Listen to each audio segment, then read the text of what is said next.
안녕하십니까, 체육 공부하는 임생입니다. 이 여성 운동의 대명사로 꼽히는 이 요가와 필라테스, 이 여성분들이 다이어트를 생각하신다면 이 막 헬창들이 득실되는 이 정글 같은 헬스장보다는 이 깔끔하고 세련된, 그리고 인스타도 하기 좋은 요가나 필라테스를 먼저 생각을 하실 겁니다. 그러나 오직 이 체육 과학적인 측면에서 봤을 때 요가나 필라테스는 이 웨이트 트레이닝보다 시간당 운동 효율이 현저하게 떨어집니다. 그 이유에 대해서 지금 바로 한번 알아보겠습니다.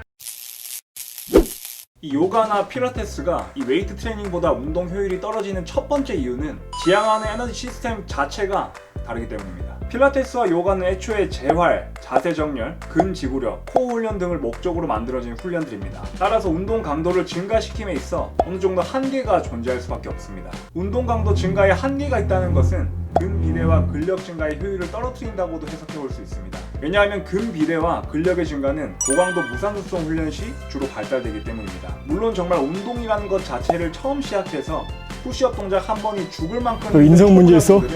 필라테스와 같은 운동들이 고강도로 느껴질 수 있습니다. 그러나 장기적인 관점에서 보았을 때 인체는 부하에 적응하고 성장을 위해서 기존보다 더 큰 자극을 필요로 하기 때문에 운동 강도를 증가시킴에 있어 어느 정도 제한이 있는 이 필라테스와 요가 같은 운동들은 결국 한계에 봉착할 수밖에 없습니다. 여기서 나는 단순히 살만 뺄 거기 때문에 그런 고강도 운동을 하지 않아도 된다고 생각하시는 분들이 더러 계실 텐데, 이 고강도 운동을 통한 근력 향상은 성장 호르몬 분비를 촉진시키고 안정시 체지방 연소율을 증가시키는 등 다이어트에 지대한 영향을 끼칠 수 있습니다. 이것은 이미 과거 1900년대부터 증명된 거부할 수 없는 사실입니다. 따라서 이 충분한 운동 강도 이상으로 훈련할 수 없는 필라테스와 요가는 이 잠재적인 한계가 분명히 존재하기 때문에 웨이트 트레이닝보다 운동 효율이 떨어질 수밖에 없습니다. 자, 요가나 필라테스가 웨이트 트레이닝보다 운동 효율이 떨어지는 두 번째 이유는 이 절대적인 운동 양 자체가 다르기 때문입니다. 이 필라테스와 요가 운동 시 주로 일어나는 근육의 수축 특성은 버티는 힘과 일정한 속도로 반복하는 훈련 방식입니다. 반면에 웨이트 트레이닝은 신장성 수축과 단축성 수축을 교대로 실시하는 등장성 수축 형태의 움직임이 주요합니다.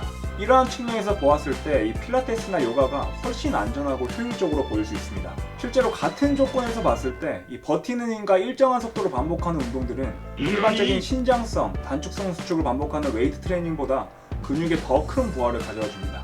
그러나 여기서 우리가 정확하게 짚고 넘어가야 할 부분은 이 부하의 절대적인 양입니다. 쉬운 예시로 이 필라테스와 요가의 기본 동작인 힙 브릿지를 한다고 생각해 보겠습니다. 몸무게가 50kg인 여성이 힙 브릿지를 10회 반복한다고 가정해서 이 여성의 운동량을 한번 구해보겠습니다. 자, 먼저 몸무게에 이 중력 가속도 9.8을 곱하고 상방 가속도에 몸무게를 또 곱해서 두 값을 더해주면 발휘한 힘이 양이 나옵니다. 이렇게 계산된 힘의 움직임 거리 그리고 반복 횟수를 곱해주면 이 여성의 총 일량이 계산되게 됩니다. 자, 이 값에 이 100초 동안 천천히 느리게 수행한 운동 속도를 반영하면, 반면에 웨이트 트레이닝은 필라테스만큼 운동 속도를 제어하지 않을 것이고 만약 같은 조건에서 훈련한다면 필라테스보다 운동량이 분명히 떨어질 것입니다. 그러나 훈련 특성상 기본적으로 웨이트 트레이닝 시에는 중량을 얹고 하기 때문에 절대적인 일량 자체가 훨씬 많아질 수밖에 없고, 이에 따라 필라테스나 요가보다 훨씬 더 많은 운동량을 기록할 수 있습니다. 결국 이 같은 시간 내에 이 근육이 발휘하는 힘이 더 큰, 즉 훨씬 더 에너지를 많이 사용한 웨이트 트레이닝이 필라테스나 요가보다 훨씬 더 효율적인 운동이라고 말씀드릴 수 있겠습니다. 물론 이 필라테스나 요가가 다이어트에 전혀 도움이 안 된다는 건 아닙니다. 어떻게든 이 근육에 힘을 주고 움직인다는 것 그 자체가 우리 몸의 에너지를 소진시킬 것이고 결국에는 그것이 체중 감량으로 이어질 수 있기 때문입니다. 그러나 이 웨이트 트레이닝과 비교했을 때는 이 시간 대비 운동 효율이 떨어질 수밖에 없다는 점, 특히 운동 수준이 높은 상급자들의 경우 더 차이가 심하게 벌어질 수밖에 없다는 점, 이런 부분들을 충분히 명심하시면서 운동을 선택하시고 진행을 하셨으면 좋겠습니다. 그럼 저는 다음 시간에 더 유익한 컨텐츠로 찾아뵙겠습니다. 지금까지 나음 채널 임승이었습니다. 감사합니다.